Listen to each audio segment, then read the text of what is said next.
শেরপুর থেকে আমাদের সঙ্গে যুক্ত হচ্ছেন সহকর্মী আদিল মাহমুদ উজ্জ্বল। উজ্জ্বল, জলাবদ্ধ এলাকা থেকে পানি নামলো কিনা এই বিষয়ে একটু জানাবেন এবং কি অবস্থা দেখছেন সেখানকার।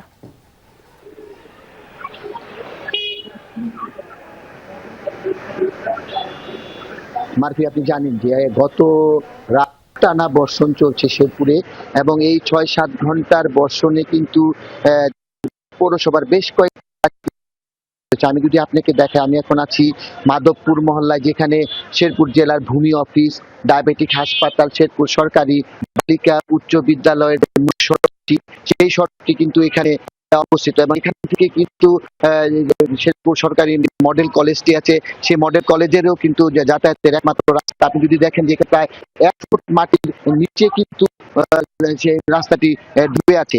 আমি যদি আপনাকে দেখাই যে এখানে গত রাতে বৃষ্টির পর থেকে কিন্তু টানা বৃষ্টি চলছিল ঘন্টাখানেক আগেও, যদিও বৃষ্টির দুর্ভোগ কিন্তু কমেনি। এখানে যারা আছে যে বিশেষ করে স্কুলগামী, কলেজ এবং এখানে ডায়াবেটিক হাসপাতালের যে রোগী আছে তারা কিন্তু অবর্ণনীয় একটা দুর্ভোগের মধ্যে যাচ্ছে। এই মূল সড়কটি কিন্তু পৌর শহরের একদম মাঝখানে। আমি যদি আপনাকে একটু দেখাই যে এখানকার মানুষ কিন্তু অনেকটা বিপর্যয়ের মধ্যে আছে।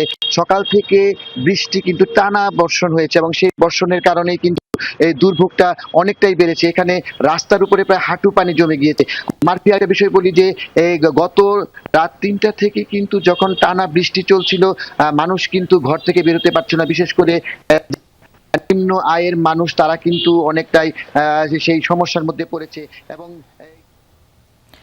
উজ্জ্বল, ধন্যবাদ জানাচ্ছি যুক্ত হবার জন্য।